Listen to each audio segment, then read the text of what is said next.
Perché sono cristiano? Questa è una bella domanda e io potrei risponderti in tanti modi diversi, ma voglio darti un'unica risposta. Io sono cristiano perché ho conosciuto Gesù.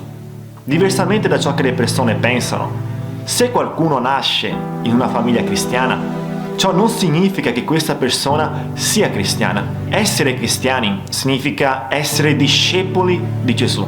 E un discepolo deve conoscere il suo maestro. L'Apostolo Pietro, nella sua seconda lettera, dice che ci ha fatto conoscere la potenza e la venuta del nostro Signore Gesù Cristo, non perché è andato dietro a favole abilmente inventate, ma perché è stato testimone oculare della sua maestà. Pietro ha camminato con Gesù. Pietro ha visto Gesù. Pietro ha toccato Gesù.